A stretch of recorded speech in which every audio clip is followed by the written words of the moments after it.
Jesus. Que alegria ao nos lembrarmos desta esperança, ao entoarmos essa canção tão poderosa, este hino de vitória. A volta do nosso Senhor ocorrerá muito em breve. Nós estamos próximos ao Rio Jordão. Em breve iremos atravessar para a terra prometida e você não pode tropeçar na linha de chegada. É por isso que separamos 10 dias de oração para nos consagrarmos a Deus, para avançarmos rumo ao lar. Estaremos estudando este guia tão especial, Rumo ao Lar, revelando os segredos da vitória final. Eu gostaria de convidar você para nos acompanhar dia a dia o estudo dos temas de vitória.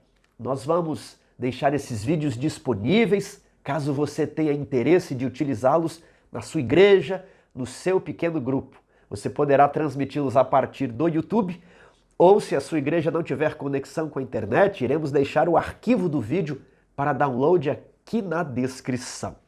Este é um momento para nos dedicarmos à oração, ao estudo da Bíblia, em especial também ao livro O Grande Conflito. Eu tenho um exemplar aqui do livro The Great Controversy. É um exemplar de 1911. É um grande conflito em inglês que tem mais de 100 anos.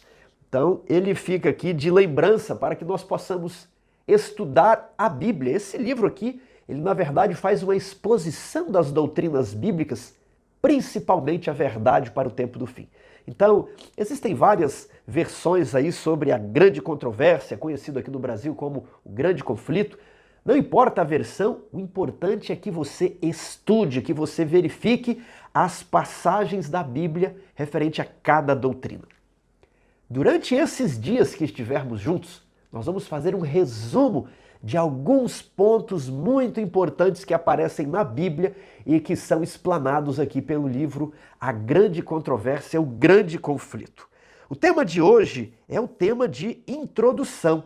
Ele foi escrito pelo presidente da Divisão Sul-Americana, o pastor Stanley Arco. A Divisão Sul-Americana preparou um documento maravilhoso. Você também poderá baixar este guia aqui na descrição, vou deixar os downloads.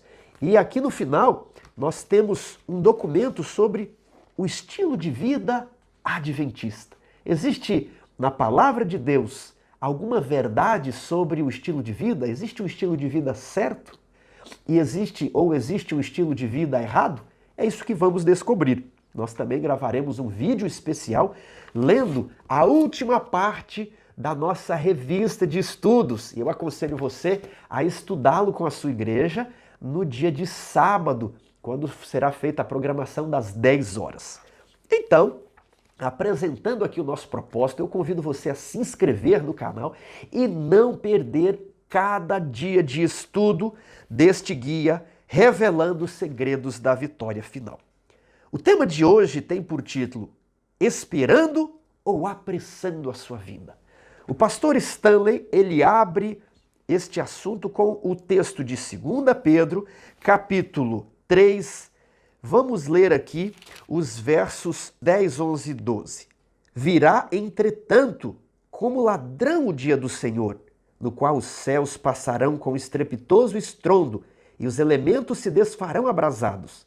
Também a terra e as obras que nela existem serão atingidas, visto que todas as coisas hão de ser assim desfeitas, pela volta de Jesus, que destruirá todos os reinos deste mundo, as grandes construções, as grandes benfeitorias, pontes, estradas, viadutos. Se tudo aqui será destruído, que tipo de pessoas devemos ser? Como devemos viver?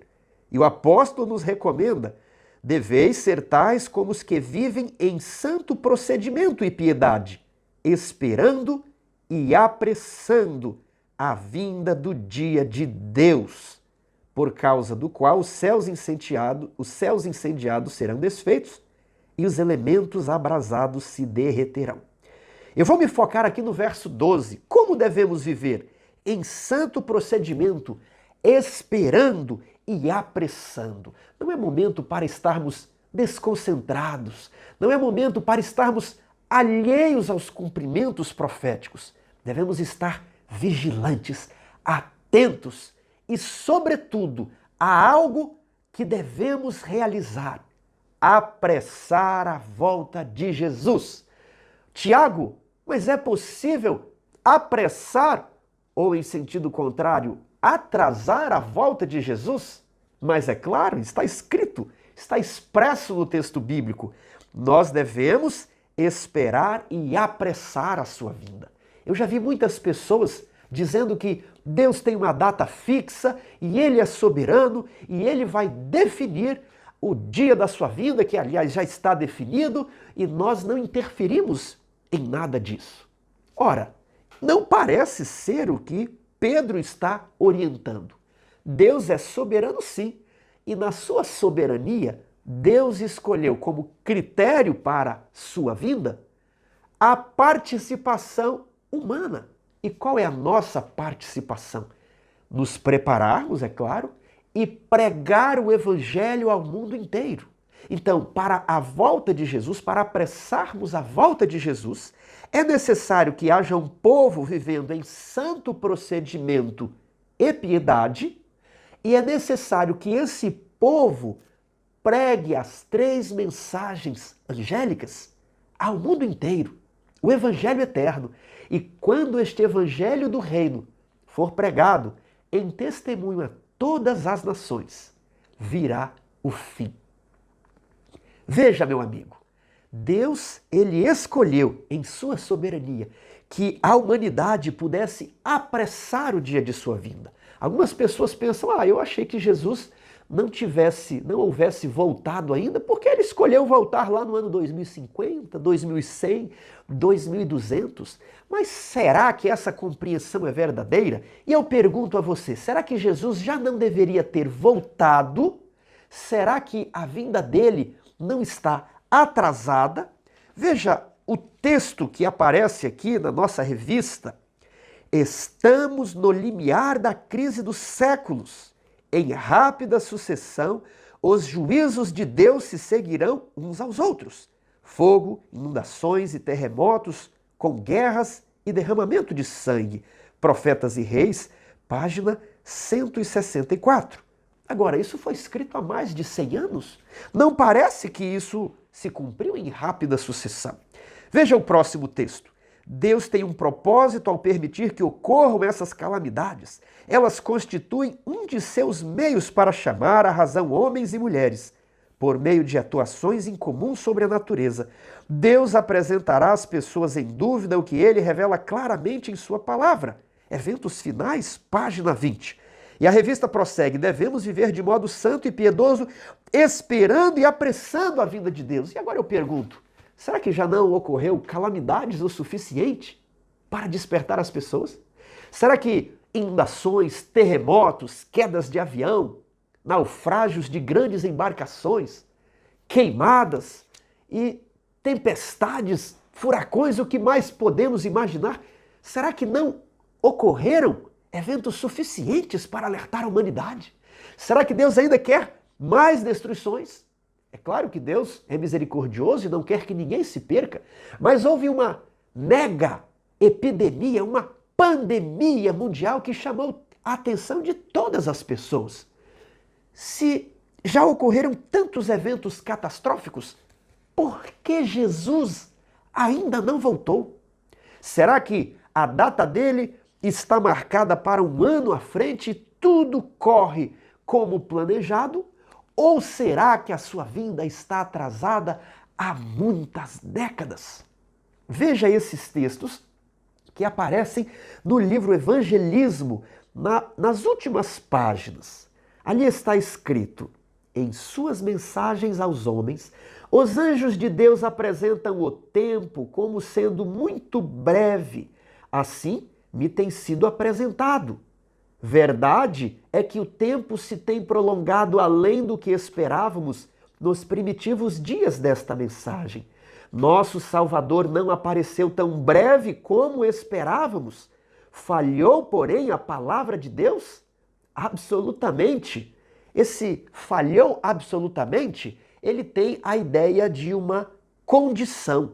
Vejamos só a continuação do texto. Cumpre lembrar que as promessas e ameaças de Deus são igualmente condicionais. Então, a volta de Jesus não ocorreu, é verdade. Agora, a profecia não falhou, a palavra da brevidade não falhou, porque algumas condições não se concretizaram. Então a palavra de Deus permanece, mas foram as condições para a vinda de Deus que não se realizaram.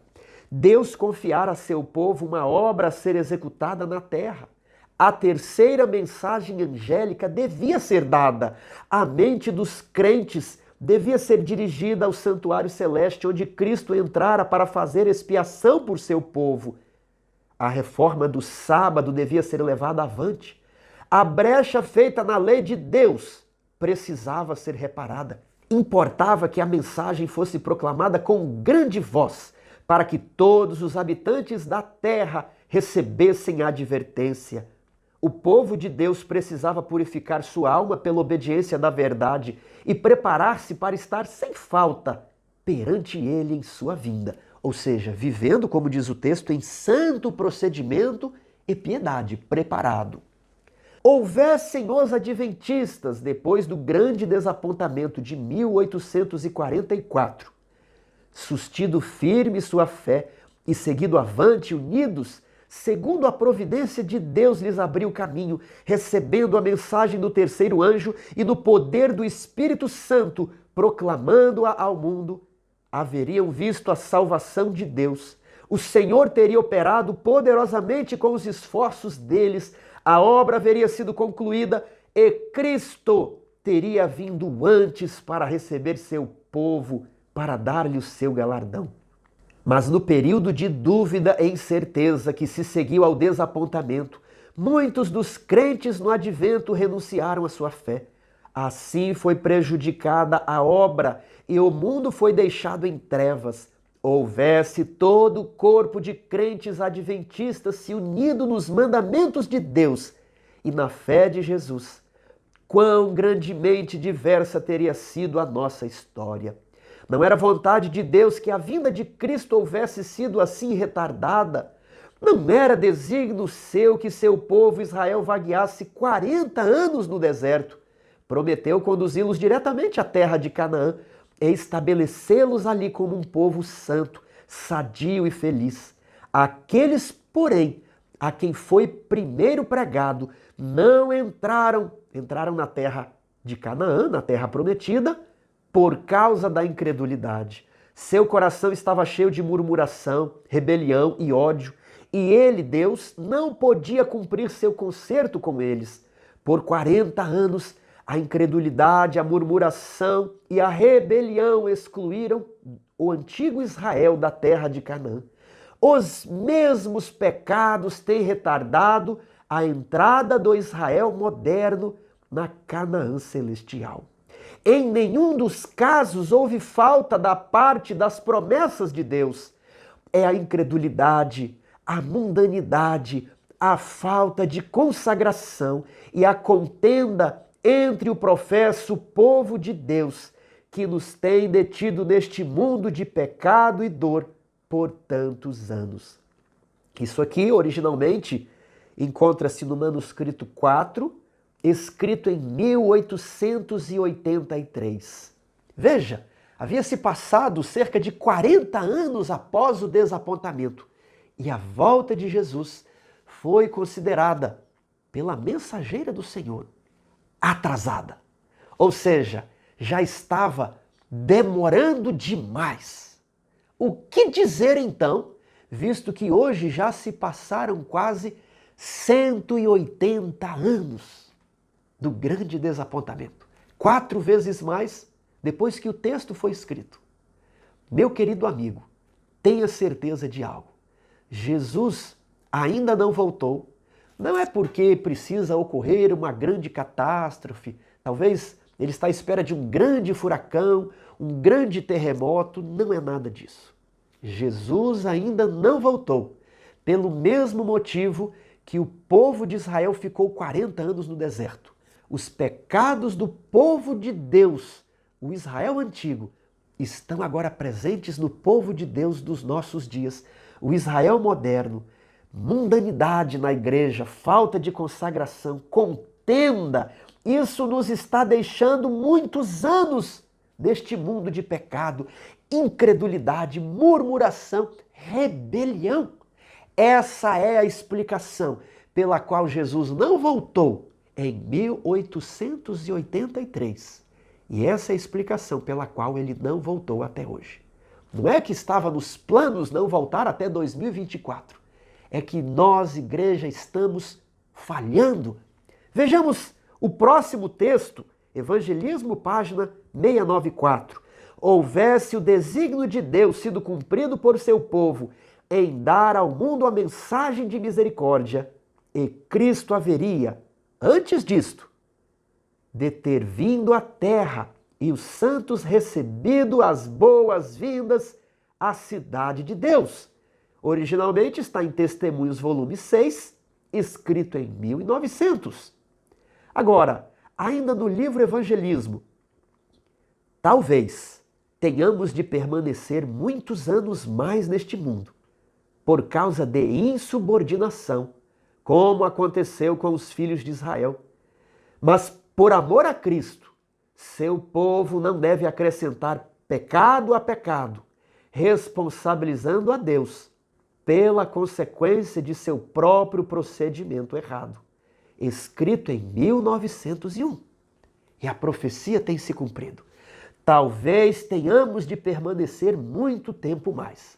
E já estamos mais de 120 anos depois que este último texto foi escrito. E eu tenho visto muitas pessoas responsabilizando a Deus pelo atraso na volta de Jesus, quando a culpa tem sido minha, quando a culpa tem sido sua, quando a culpa tem sido do povo de Deus. Não devemos, irmãos, acrescentar pecado a pecado, atrasando a volta de Jesus e depois falando, Jesus não quis vir ainda, sendo que nós, em vez de apressarmos, estamos atrasando a volta do nosso Senhor. Evangelismo, página 694. Se todo atalaia sobre os muros de Sião houvesse dado à trombeta um sonido certo, o mundo haveria, antes desta data, ouvido a mensagem de advertência. A obra, porém, acha-se com atraso de anos. Enquanto os homens dormiram, Satanás marchou furtivamente sobre nós. Isso está lá em Testemunhos, volume 9, escrito em 1909.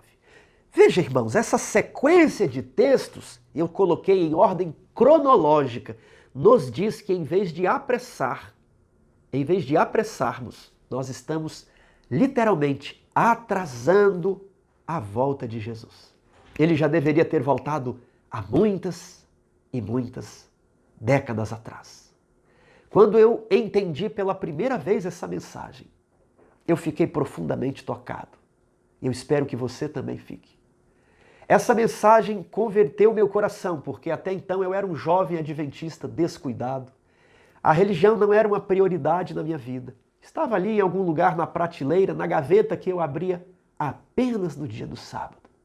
Desde então eu decidi que o objetivo da minha vida seria dar estudos bíblicos, estudar a Bíblia, pregar o Evangelho, quer seja pessoalmente, de casa em casa, nas igrejas ou pela internet, porque eu estava insatisfeito com esse planeta, insatisfeito com a minha vida. Eu não queria e eu não quero mais morar aqui. Eu não quero comemorar mais um ano novo. Eu não quero mais comemorar outro aniversário. Eu gostaria de, juntamente com a minha família, entrar na Canaã celestial, atravessar o Rio Jordão e descansar nas mansões eternas. Esse é o meu desejo. Nunca mais passar calor, nunca mais sentir o frio aqui deste mundo. E quando eu descobri que está em nossas mãos atrasar ou apressar a volta de Jesus, eu entendi que os 80 anos aqui nada valiam e eu me empenharia com todas as forças para, de algum modo, fazer o que estava ao meu alcance para contribuir em apressar a volta de Jesus. Não quer você fazer o mesmo? Às vezes comemoramos aniversários da igreja como se fosse uma grande conquista. 100 e tantos anos da escola sabatina, 100 e tantos anos da escola adventista, 100 e não sei quantos anos de um hospital. Mas, irmãos, comemorar assim as datas não seria comemorar o nosso próprio fracasso? Comemorar os anos em que vagueamos pelo deserto. É como se Israel ficasse 40, 60, 80 anos no deserto e comemorassem a cada ano por não haverem ainda entrado em Canaã. O fato de estarmos há mais de 100 anos depois que essas declarações foram escritas e Jesus não voltou ainda, o fato de comemorarmos 100 e tantos anos da escola sabatina, irmãos, deveria ser um motivo de tristeza, porque revela que estamos falhando na nossa missão de proclamar as 3 mensagens angélicas. Então, eu faço o convite. Não gostaria você de se envolver em apressar a volta de Jesus? Veja o texto de O Desejado de Todas as Nações que a revista separou aqui na página 5. Levando o Evangelho ao mundo, está em nosso poder apressar a volta de nosso Senhor. Não devemos apenas esperar, mas também apressar a vinda do dia de Deus. 2 Pedro 3,12. Meu querido amigo, empenhe-se em oração nos dias que se seguem. Aqui há 3 pontos nos quais você deveria se empenhar. Experimentar um reavivamento e reforma. Retornar ao padrão bíblico. Tem havido muito mundanismo na igreja. Os padrões estão sendo rebaixados. Mas aqui uma preocupação de que nós possamos levantar esses padrões. Primeiramente na nossa vida individual. E depois no púlpito. E depois ajudando uns aos outros. Como? Estudando na escola sabatina, nos pequenos grupos e também de modo individual. Estudar o quê? A Bíblia. Estudar o espírito de profecia. Ler o livro O Grande Conflito e conferir as passagens. Compreender os fundamentos da nossa fé. E por fim, participar na missão da igreja. Se envolver em dar estudos bíblicos, presencialmente, pela via online, distribuição de folhetos, distribuição de livros, visitas, projetos sociais. Nós podemos apressar a volta de Jesus e ir embora daqui o quanto antes. Não deseja você se envolver com isso? Portanto, eu aguardo no próximo programa. Que Deus o abençoe.